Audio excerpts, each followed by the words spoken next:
Would you believe it that the league stage of IPL 2018 is now over? 56 matches done and dusted, which means that we finally have the 4 teams that are through now to the top 4, the playoffs of IPL this season, which is the 11th season. Joining us to talk about that and much more right here in studio with us, we have former first-class cricketer and international commentator Mr. Ajay Mehra, who joins us here in studio. Hello, sir.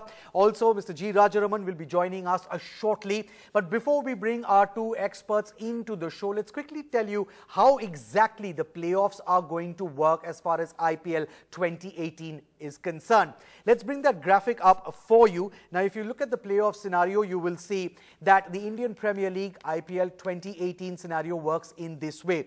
The first qualifier will be played on the 22nd of May in Mumbai, which will be Sunrisers Hyderabad versus the Chennai Super Kings. Then on the 23rd of May in Kolkata, the eliminator will be played between the teams that finish 3rd and 4th, which is Kolkata and Rajasthan. Then the second qualifier between the winner of eliminator and the loser of qualifier 1, and then the big final on the 27th of May between the winners of qualifier 1 and the winner of qualifier 2.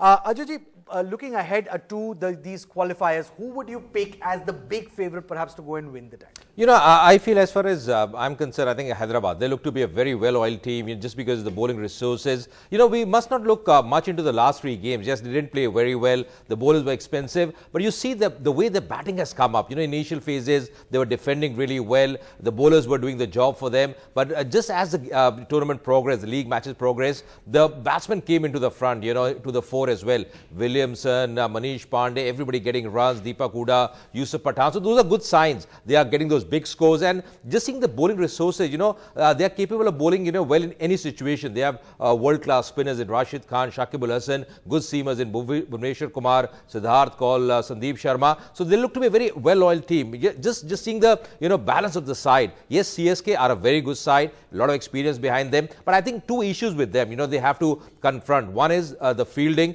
At times, you know, the fielding hasn't been great for them, especially the catching and the ground fielding. And the second is the death bowling. You see, yes, Nagidi bowled really well yesterday, but apart from him, Bravo has been very expensive in the last few overs. So few concerns for them going into the qualifier as far as CSK are concerned. Right. One quick question that I wanted to ask you is, have the 4 best teams, you think, made it through to the top 4? I don't think so. I don't think so. I thought, you know, a lot of people are actually saying that perhaps a team like Mumbai should have been there. Yeah, absolutely. You know, because Mumbai just choked yesterday against the spinners, against the Delhi spinners. They are a very good side. We all know that. But, you know, yes, it was a different day for them. They really couldn't progress ahead. Rajasthan Royals, now if you see them, you know, they are looking a bit a weak side to me, Akash, because Butler and Stokes, they have gone back, you know, playing for England. So they look to be, you know, banking a lot on the youngsters, the young guns. You know, they have to fire now in a big game like eliminator, because they lose that, they are out. You know, Chennai and Hyderabad, they have a cushion. They have another life. They even lose the first qualifier, they play the second one. So that's a, you know, big cushion to have in a big match. So I think, you know, as far as Rajasthan are concerned, they were a bit lucky because Punjab, well, they lost. They had to win by a big margin. And of course, Mumbai Indians couldn't qualify. They lost against Delhi. So I think Rajasthan Royals were a bit lucky. They played well, you know, no doubt about that, beating RCB. But overall, I think Mumbai Indians were more fancied than Rajasthan Royals. All right, I'll take that same question now to Rajasa, who joins us live as well. Rajasa, good evening. Thanks so much for joining us. Would you say the 4 best teams have made the top 4 this time? I'm not so sure. At one point of time, it did look like Kings 11 Punjab was among the better sides. Lost its way in the second half of the tournament. I'm not too sure Rajasthan Royals deserve to be there, especially with Ben Stokes not firing and Ajinkya Rahane not being in the pinkest of forms. I'm not so sure that Rajasthan Royals is the 4th best side in the team, in the league. But I think we'll have to accept the fact that they finished 4th in the league stage, and therefore probably justify their position there. But I think it looks like things will become easy for KKR to get into that second eliminator and perhaps have a crack at the final. Right. Another team that I wanted to talk to both of you about is Team Punjab. Now, here's a team that retained only Akshar Patel, if I remember correctly. Yeah. They have a new captain in R. Ashwin. They began this season with a bang. Everyone thought that this new look Punjab team would go on, not just perhaps make the top 4, but perhaps even go on and win the title. What really happened? Why did they have such a huge U-turn, Ajay ji? Suddenly, especially after that break that they took of 6 or 7 days, it went downhill completely. Yeah, you're right. The month of April was great for them. They were really firing. They're firing all cylinders. The spinners were doing the job. Mujib, Akshar, Ashwin. They were banking on someone like Chris Gayle, KL Rahul. But, you rightly mentioned that 1 week gap. After that was a different story for them altogether. There was a slide. They lost a lot of games. When you win 5 out of the first 6 games, and you think, this is a team that will probably reach the last 4, first team to reach last 4, and suddenly the slide changed for them. I thought, the big worry for them was the middle order. Because they were not firing, big names were not firing for them. They changed, chopped, a lot of positions as well. And that really didn't work for a team like Punjab. It was very important that, people like KL Rahul and Chris Gayle were supported by the middle order. That really did happen. Also, one match I remember, Akash, when they bundled out for 88. Now, that really dents your hope, because not only the net run rate, but also, the morale of the side, the confidence is dented. And after that, coming back is not very easy. Ask any player, you bundle out for 88. It takes a few matches, and the pace of the tournament is so fast, to recover at times is not easy. So I think a lot of factors went against Punjab side, but overall they started with a bang. Raza, I'll take the same question to you. It's strange, isn't it? Sometimes when you think about it, teams that have traditionally not done well, this is the 11th season, they always seem to stumble. Every single time. You have Delhi, they haven't won the title yet. You have Punjab, they haven't won the title yet. It's not just making the top 4, it's about how you play the league stage as well. This despite the fact that they have almost new look teams, especially a team like Delhi, almost every single season. What goes wrong? I think we have to look at a non-cricketing reason for Punjab not doing well, and that is the shift to Indore from Mohali. When you shift your home base, the team does get upset a little bit, adjusting to a new location, even though you call it your home. I think that took a lot out of Kings 11 Punjab. I'm not so sure that they should have been moving out of Mohali, their home game out of Mohali. I think that affected the side a great deal. I don't think it has got to do with a week's break. Good teams don't lose momentum just like that. Also, I think a cricketing reason is Ashwin and maybe Virender Sehwag and the coaching staff. I think they tampered with the team too much. They experimented the batting order. I don't think set teams will do that until they're sure of their position in the playoff. You got to see Mahendra Singh Dhoni last night, for example. He sent batsmen whom we hadn't seen in the league thus far, and ensured that they get a hit before the playoff. But Chennai Super Kings had already qualified. Right. Ashwin walking in at number 3, I think that was a shocker. All right, gentlemen, stay on with us. It's time now for us to take a quick look at individual performers who have been doing rather well this season. I am talking about the orange and the purple cap standings after, of course, the league stage. Let's quickly bring up those graphics for you. First up, you will have the orange cap standings, which is, of course, for most runs. And it's absolutely fantastic to see a youngster like Rishabh Pant, just 20 years old, leading those standings. He has 684 runs with 5 50s, followed by Kane Williamson, KL Rahul, Ambati Raidu and Jos Buttler. Before we talk about the purple cap standings, I want to bring in my experts for this evening about the orange cap standings. Ajay, what do you make of Rishabh Pant?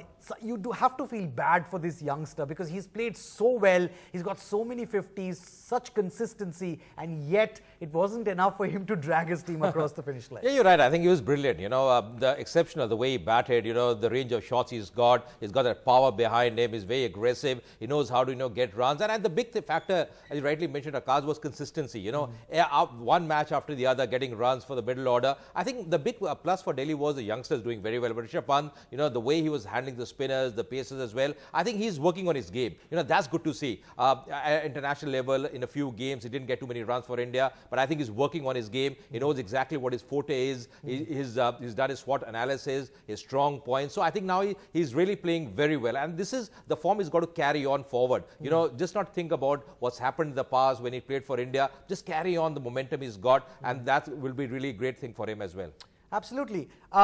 Raza, one question that a lot of people are asking is when it comes to Indian cricket, not talking about the IPL, when it comes to Indian cricket, who after Mahendra Singh Dhoni as far as wicket-keeper batsman is concerned? Now, when it comes to Test cricket, you of course have Wriddhiman Saha, who is a finished product in a way, and he is of course, someone who's already replaced Dhoni in the longer format after Dhoni stepped down from Test cricket. But what after Dhoni retires from the limited formats? Do you see someone like a Rishabh Pant perhaps heading the charts, leading the charts in that respect? Or maybe a Sanju Samson. Rishabh Pant's wicket keeping, if you just look at we leave the 680 runs aside, look at his wicket keeping. He's got some distance to go before he becomes a classy wicket keeper, especially against spin bowling. I think when you keep to spin bowling, and we got to see Mahendra Singh Dhoni keep improving with time, especially when keeping to spinners. I think Rishabh needs to work on his wicket keeping a little bit. I don't think his batting is under question at all. But what came under the scanner even when he made it to the Indian side was his wicket-keeping skills. So maybe Sanju Samson's got that edge over him. Someone like KL Rahul has shown that he can keep wickets. So like Rahul Dravid did before him, he might give his captain a few options if he keeps wickets and keeps improving. So Rishabh has clearly his task cut out.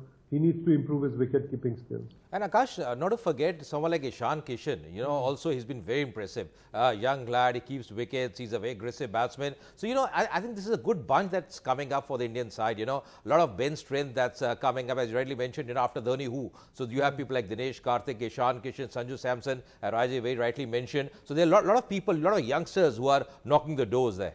Absolutely. All right, we have spoken about the orange cap standings. Now we'll talk about the purple cap standings, and this is of course for the most number of wickets. And the man leading the charts there on your screens, the graphic is Andrew Tye with 24 wickets, followed by Umesh Yadav with 20, Hardik Pandya with 18, Trent Bolt also with 18, and Jasprit Bumrah with 17.